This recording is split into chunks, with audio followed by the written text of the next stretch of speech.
देख रहे हैं नेटवर्क टुडे। क्या भारत के ताइवान कार्ड में कंट्रोल में आएगा ड्रैगन वन चाइना पॉलिसी पर उठे सवाल, एक्सपर्ट व्यू। अमेरिकी कांग्रेस के अध्यक्ष नैन्सी पेलोसी की यात्रा के बाद चीन और ताइवान के बीच तनाव चरम पर पहुंच गया है। ताइवान को लेकर अधिकतर देश दो भागों में बंट गए हैं। इस क्रम में अमेरिका के मित्र राष्ट्रों के साथ पश्चिमी देश ताइवान के साथ खड़े हैं। भारत ने पहली बार ताइवान का जिक्र करके चीन के दुखती रग पर जोरदार पलटवार किया है।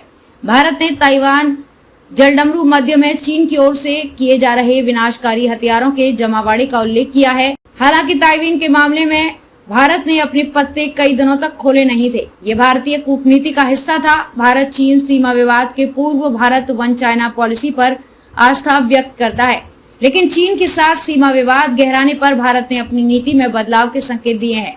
ऐसे में सवाल उठता है कि भारत ने ताइवान पर क्या प्रतिक्रिया दी, इस प्रतिक्रिया के क्या मायने हैं, इस पर विशेषज्ञों की क्या राय है। विदेश मामलों के जानकार प्रोफेसर हर्ष बी पंत का कहना है कि चीन ताइवान विवाद पर भारत ने अपने स्टैंड को साफ किया है। भारत ने चीन का नाम लिए बगैर कहा कि पूर्वी एशिया में तनाव कम किए जाने के लिए सार्थक प्रयास किया जाना चाहिए। बता दें कि पूर्वी एशिया में ताइवान आता है और भारत का ये बयान ऐसे समय आया है जब चीन के साथ सीमा विवाद का कोई कूटनीतिक समाधान नहीं निकल पाया है। इतना ही नहीं, चीन लगातार भारत विरोधी नीति अपना रहा है। चीन श्रीलंका और नेपाल में भारत विरोधी नीतियों को हवा दे रहा है। इससे भारत की रणनीतिक चुनौती बढ़ी है। उन्होंने कहा कि इसे वन चाइना पॉलिसी के खिलाफ उठाया गया एक बड़ा कदम समझा जा सकता है। इस बयान ने यह साबित कर दिया है कि भारत अपनी तरह से ताइवान या फिर वन चाइना पॉलिसी के साथ कैसे डील करेगा। प्रोफेसर पंत ने कहा कि अब समय आ गया है कि भारत को चीन को उसकी ही भाषा में समझाना होगा।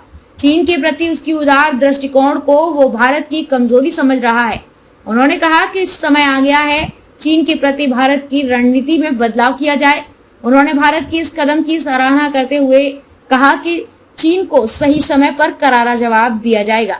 हालांकि भारत और ताइवान के बीच द्विपक्षीय रिश्तों के मजबूत होने के बाद भी कुछ खास नहीं हो सका है।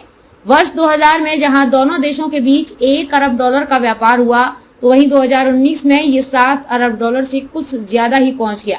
यह आंकड़ा ताइवान के कुल व्यापार का बस 1% ही है। वर्ष 2016 में सिर्फ 33,500 ताइवानी पर्यटक ही भारत आए थे। इतने ही पर्यटक उस साल ताइवान गए थे। स्वास्थ्य की बात जीपी अवस्थी के साथ सिर्फ नेटवर्क टुडे में यूट्यूब चैनल पर।